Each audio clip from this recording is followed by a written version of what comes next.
Here we have the Escher gang, Vishello's Girlz, led by Queen Vishello. She's armed with a bolt gun, power sword, and las pistol, and she knows the step aside skill. Then next to her, we have the Death Maiden, Raven. She's armed with a plasma pistol, a needle pistol, and a venom claw, and she knows the lightning reflexes skill. And next up, we have second in command, Kaishi.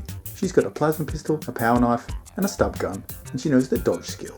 Now on to the gangers. First up, we have Jukio. She's a sister with a shotgun with acid ammunition. Then next to her, we have Zelene. She's just a sister with a las gun. And here we have Melind, who's a sister with a las gun also. And finally, we have Alessa. She's a little sister who's armed with 2 stub guns and a stiletto. We also have a wild runner, Kalissa. However, she's out of this battle, recovering with a spinal injury. Now let's check out the Orlocks. Here we have the Iron Renegades, led by Road Captain Odin.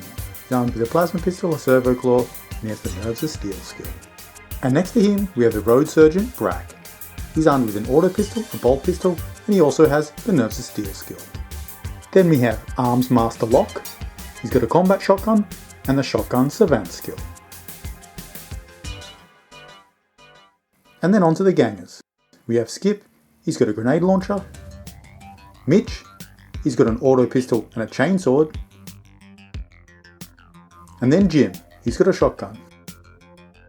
And here we have Aero, Clancy and Reed, who will not be participating in this battle because of the gang member limit on the scenario. The scenario we'll be playing is the Marauders. The Orlock gang, the Steel Renegades, are the attackers. They'll have access to 6 of their fighters, which they're going to choose before the battle starts. And the Escher, Vishello Girlz, will therefore be the defenders. They have access to the whole gang, however, only 3 will be set up on the battlefield at the start of the game. The rest will come on as reinforcements. In the end phase of each turn, roll a d6 for each of the defender's reinforcements, and add the current round number to the result. On a score of a 7 or more, the fighter arrives on the battlefield.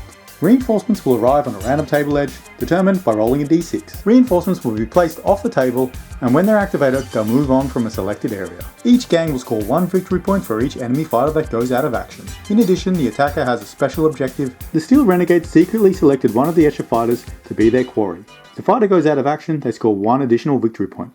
If they are taken out of action by a close combat attack or a coup de grace, they score 2 additional victory points. Now with all the boring mission stuff out of the way, let's get into this battle report. So the 3 members of the Vishello Girlz that turned up was Vishello the leader, Jukio, sister with a shotgun, and Zelene, sister with a las gun. They've been deployed on this board section down here, and the Orlocks, the Steel Renegades, on the opposite side of the board, over here. Normally we would roll priority for the first turn, but because the Steel Renegades have the toll crossing territory, they always get priority on the first turn. So we're going to go into Orlock turn 1. First up for the Orlocks is going to be Odin group activating with Mitch. Odin's going to activate first, and he's going to use both of his actions to move. The first one to here, behind this pipe, the second one around to here, pushing towards the center of the table. And then to Mitch. He's going to do much the same, following closely behind Odin, to finish up here.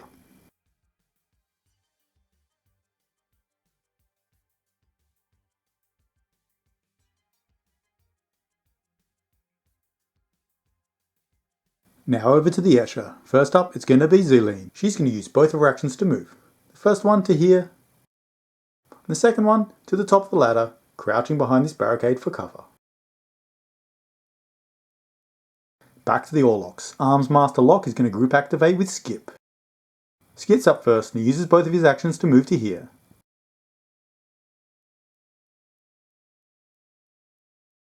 And then Lock will follow behind, moving once, and then again to here. Vishello's up now. She's going to follow Zelene's example, moving once to here, moves to the top of the ladder, taking the high ground for the Escher. The Escher are looking to get a couple of long-range shots off at the advancing Orlocks. Now back to the Orlocks with Brack. He's going to group activate with Jim. Jim's up first. He decides to strengthen the left flank and moves twice up behind Skip and Lock. And Brack moves twice also, following close behind. So the Orlocks are pushing strongly with the bulk of their forces to the left flank, with Road Captain Odin and Mitch advancing to the centre of the board, looking to surround the Escher. Now back to the Escher. They've just got Jukio to activate. Because her gun's more effective at close range, she's going to take the low ground. She's going to move twice into this alleyway, looking to get a pot shot off at the advancing Orlocks. Now I've just got some reinforcement rolls to make. We're looking for 6s here, so let's see if any of the Escher join the battle. Alessa? Nope. Kaishi? Nope. Melind? Also no. And finally Raven, who doesn't come on either. Priority roll for turn 2. And Escher win.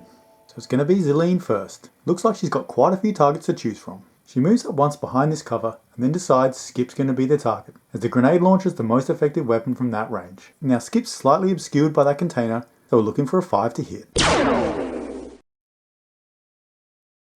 And that's going to hit. Now falls to wound, which is successful. We did forget to roll in ammo, so we're going to check that now. She's fine. And Skip's got armor, and with that 6, he saves. So he's just going to go down pinned. Now first up for the Orlocks, it's going to be Armsmaster Lock, group activating with Skip. Skip, not too keen on a follow-up shot from Vishello, picks himself up, then ducks out of line of sight and takes cover behind this container. And then to Lock. He moves up once to here, and then past Skip to here, hugging this wall for a bit of cover. Now over to the Escher with Vishello. She's going to reposition to here to get a clean firing lane on Odin. Then she levels a bolt gun and takes a shot. There's no modifiers, so she's looking for a 3+. And that's a hit with 3 shots. She chooses to put all 3 shots into Odin. We're looking for a 3 up to wound. 2 will go through. Now Odin does have mesh armor, which means he'll save these on a 6 up. Ooh, and he saves one, which is going to prevent him from going down. Now nerves of steel to see if he's pinned, and he succeeds. Which means Odin's going to lose 2 of his 3 wounds. And some nice armor saves there prevented him from potentially going out on turn 2. Deciding it's probably not the best idea to be standing out in the open, Odin's going to activate along with Mitch. Odin's going to move twice, getting out of line of sight and the Escher on the high ground.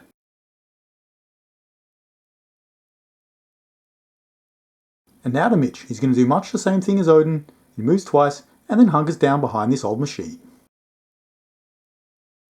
Now the Escher have just got Jukio left to activate. She's quite close to Odin and Mitch there, and considering the Escher are outnumbered, she decides to play it safe and move back behind this wall. Now the Orlocks just have Brack and Jim to activate. Jim will activate first. He moves up twice next to Skip and behind this container. And then Brack follows closely behind, making sure to stay out of line of sight of the Escher up on the high ground. So there's been some pretty cautious play by both sides so far.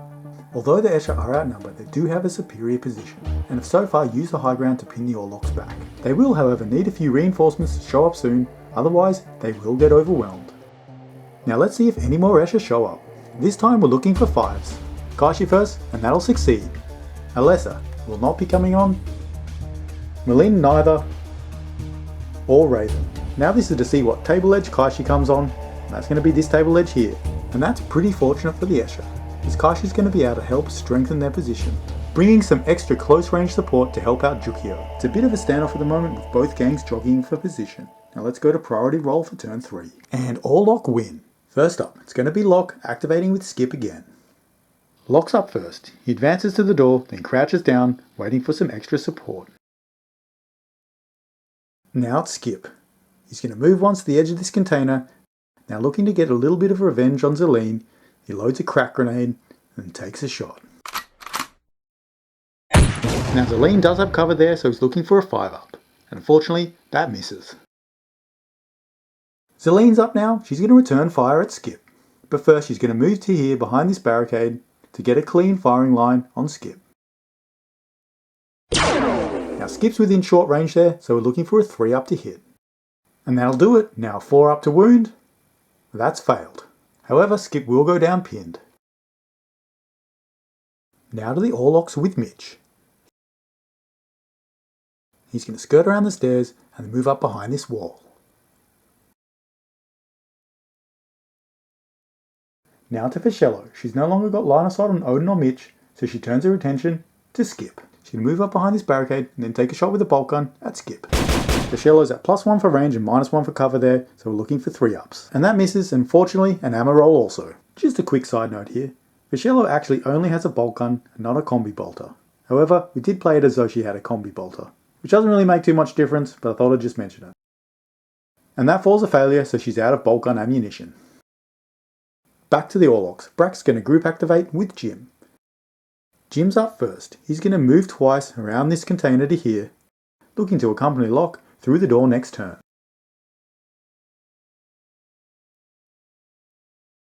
And now to Brack. He moves up around this container next to Skip to here. And then he's going to take a shot with his auto pistol up at Vishello.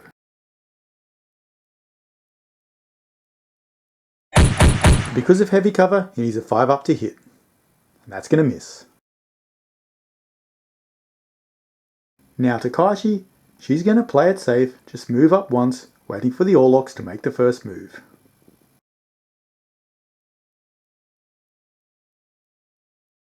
So the Orlocks now just have Odin to activate. Without any good targets or options, he advances to here and takes cover behind the stairs. And then finally to Jukio. She moves up to here to get Odin in close range of a shotgun and then loads up some solid slugs to have a blast. Heavy cover is going to negate the short range bonus and reduce the BS to 5, but she manages to land a lucky shot. 3 up to wound, which is successful. Odin's armor prevents him from taking any damage, and he succeeds his nerves of steel check. That's left Jukio in a very precarious position going into the next turn, and I don't really like her chances of surviving. Now let's see if any more Escher reinforcements show up. This time we're looking for 4s. To start with Malind, she's coming on, and Raven as well, but not a lesser. And Raven's coming on, the same table edge as Kaishi, and Malind, this table edge over here. And Raven over here to fortify the Escher's position. The Orlocks are probably going to advance through this door next turn and it's going to get messy. Now let's go to the very important priority roll for turn 4. Both sides really want to win this one, and Orlocks take priority. After much deliberation, the Orlocks decide to activate Mitch first. He needs to deal with Jukio to make sure that Odin stays safe. He climbs up onto the wall and then shoots his auto pistol down at Jukio. Jukio is within short range, so he's looking for a 3-up. That's going to hit, but with only 1 shot. Falls to wound, and that goes through. Jukio doesn't have armor, so it's straight to injury rolls. Ooh, and it's just a flesh wound, which is really not ideal for the Orlocks. Jukio's going to activate now, because if she doesn't, Odin's going to shoot her in the face with a plasma pistol. Because she's pinned, she's only got 1 action. She decides to take the easy option and shoot at Mitch. Maybe she can take him out before she gets fried by Odin. She loads up acid rounds and then blasts a shot into Mitch. He's within short range, so she's looking for 3s. And that hits. The acid rounds do have scattershot, which means Mitch is going to take 5 strength 3 hits with the blaze. Now a 4-up to see if he's affected by blaze, which he's not. Now 5 strength 3 hits, so we're looking for 4s. And that's going to be 3 wounds. Ouch. Now he doesn't have armor, so straight to injury rolls, and that's 2 seriously injured and 1 flesh wound. Now I've got to see if he falls off, and that fails, so he topples off the wall and lands in a crumpled heap at Jukio's feet. He takes another seriously injured from the fall. That was an unfortunate sequence of events for the Orlock. All the luck seems to be with the Escher right now. Looking to get a bit of revenge for Mitch, Odin levels his plasma pistol at Jukio and takes a shot. He's at close range there, so we're looking for anything but a 1. And that hits. Now 3 up to wound. And he's failed with a 1. Wow, the dice really are not with the Orlocks today. So Jukio's just going to go down pinned. Now over to Vishello. She's going to group activate with Celine. We've got to do something about Skip and that grenade launcher. She's out of ammo in the bolt gun, so she's going to use the needler to have a shot at Skip. Cover and range will cancel each other out, so we're looking for a 3. And that hits. Now armor save for Skip, and that 6 succeeds. Because that didn't work, now Zelene's going to have to shoot at Skip again. We really don't want him to take a shot with that grenade launcher. Looking for a 2-up with all the bonuses, which hits, but unfortunately fails to wound. Now the Orlocks are going to look to get a little bit of retribution. Brack group activates with Skip. Brack's up first. He's going to aim and then shoot his bolt pistol at Zelene. And that's a hit, but with only 1 shot. Now he's looking for 3s to wound, and that fails. The dice really have not been with the Orlock so far. Initiative check for Zelene to see if she falls off, and because of the barricade, that'll succeed. Zelene will go down pinned. Now let's see if Skip can do any better. He gets to his feet loading a frag grenade, and then takes a shot up at Vishello and Zelene. He's looking to put the grenade right between the 2 of them, and get both of them in the blast. And he's hit the perfect spot with that 6. Which means they're both going to take a strength 3 hit. The red dice is Vishello and the black dice is Zelene. And Vishello's been wounded. She doesn't have a save, so she's going to lose one of her 2 wounds. And now checking initiative to see if she falls off, and she's fine. As the smoke dissipates, that's going to leave Vishello down a wound and pinned. And Zelene pinned also.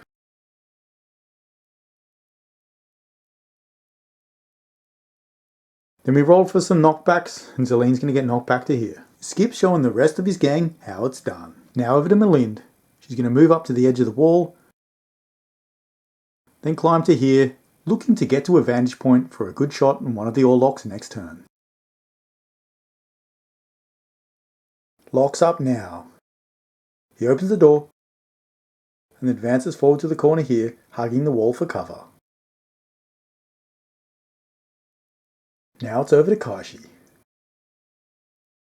She moves first, round past this weird spider clamp thing to get a line of fire on Lock. And then she blasts off the shot with a plasma pistol. Now that shot does hit, and we're good for ammo.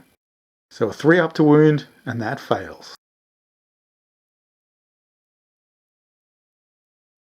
But it is going to put Lock down pinned. Now back to the Orlocks with Jim. He moves up once, trying to get line of sight on Kaishi, but unfortunately there's too many things in the way and he can't get a clean shot. So he moves up again and then crouches behind this cover, looking to get a nice shot off next turn. And finally, it's back to the Escher. The only model left to activate is Raven. Raven moves up once to here, which is going to bring her within short range of both Lock and Jim. She's going to pull out both her plasma pistol and her needle pistol. She shoots her plasma pistol at Jim. The close range bonus mitigates any penalties from shooting both guns, so she needs a 2+ to hit. Ooh, and that hits, which isn't good for Jim. Now 3 or more to wound, and that wounds. And he doesn't have any armor, so we're going straight to injuries with 2 dice. Ooh, there it is. The first casualty of a game, and it goes to Escher. Jim's going to go out of action. But Raven's not done there. She still has a shot with a needle pistol at Lock. Wow, the luck's really with the Escher today, and that's going to hit. She is, however, going to have to roll an ammo roll, which does fail, so she's out of ammo with the needle pistol. Because it's a toxic weapon, we go straight to armor save first. Now we have to roll a toxic check to see if he's affected. And Lock shrugs off the toxin without any effect. There was a few blows exchanged that turn, and I feel like the Escher came out slightly on top. They still have a superior high ground position, and with Raven taking out Jim on the low ground, it swayed the balance in favour of the Escher there too. The Orlocks have got to hope they win initiative, and maybe have some dice rolls go their way for once. Now because the Orlocks have lost one gang member, they've got to roll a bottle test, but they're fine. Now recovery test for Mitch, and he's still down. Now let's check for Escher reinforcements. And Alessa finally comes on. Alessa's going to reinforce from here, giving extra support to Kaishi and Raven. Now to a very important priority roll. He's got to roll a 6, and he does it! Orlock up first. Lock activates first. He gets to his feet brandishing his combat shotgun, then lets off a salvo of shots at Raven. He's got to do something about Raven, otherwise he's going to be in serious trouble. That 6 is going to hit, with 2 shots because it's a rapid fire weapon. Now Raven's a death maiden, so she does have toughness 4, so he's looking for 4s to wound. Ooh, and neither wound. The dice continue to work against the Orlocks. At least Raven's going to get knocked back 1 from the shotgun and go down pinned, so she won't be able to charge Lock. Now over to Jukio. She has to deal with Odin, otherwise he's going to make short work of her. So she moves up once to get right up in his personal space, and then blasts him at close range with an acid round. She needs a 3 to hit, and that 6 is going to do it. Now the scattershot rule to see how many shots, which is going to be 1. Now 4 up for Blaze, which is successful.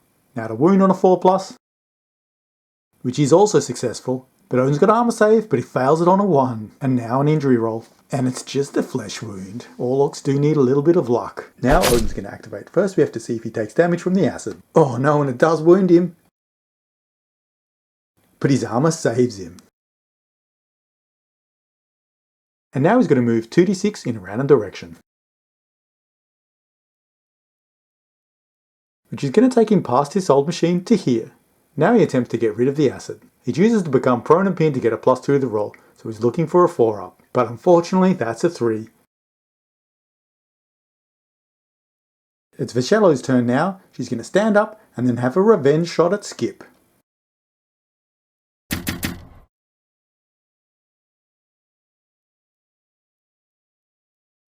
That 5's going to hit, but we've got a test for ammo.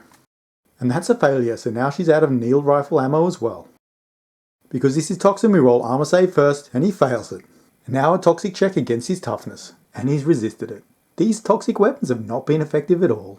Now the Orlocks are going to burn an activation on Mitch, and he's down seriously injured, so he's just going to crawl 2 inches to here. Maline's up now, she moves once to this barricade, then she's going to try and finish off Odin. He's in good range there, so we're looking for a 3-up, and that's going to hit, and of course it wounds, but he does have a save which he succeeds. That's another close call for Odin, but he survives. Back to the Orlocks with Brack. He aims with his first action and then shoots at Vishello. And that 5 hits, but only with 1 shot. Now to wound.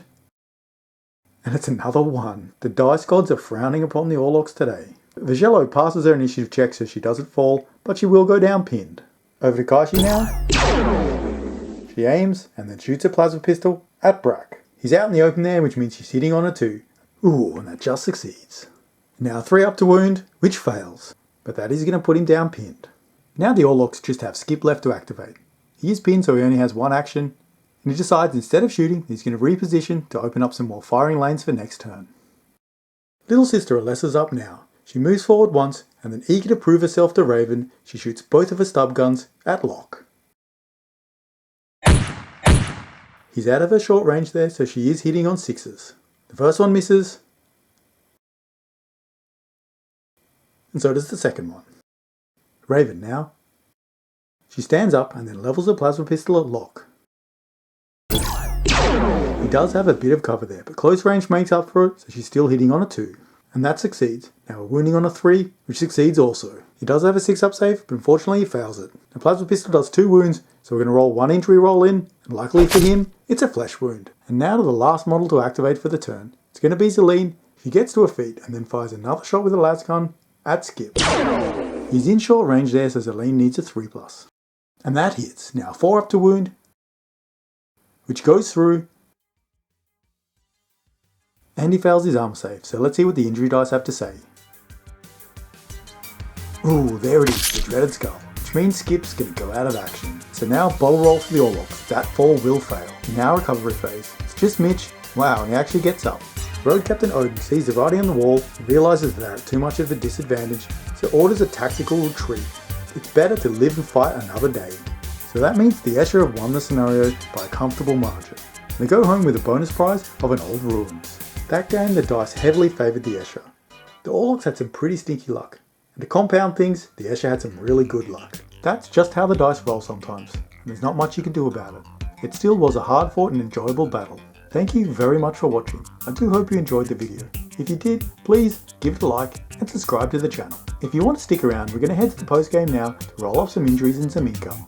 So let's see what happens to Skip. 45, which means he's going into recovery, so he missed the next battle. Now to Jim, and that's the same thing, so he's going into recovery also. Now income for the Steel Renegades, settlements up first. That's going to produce 30 credits. Now checking for Jews and gangers, and it's produced a Jew, which is really nice. And then the toll crossing a D3 times 10, that's going to be another 10, for a total of 40 credits. Now some income for Vishello Side Girls. First up, 2 old ruins, 2D3 times 10, and that's going to be 20.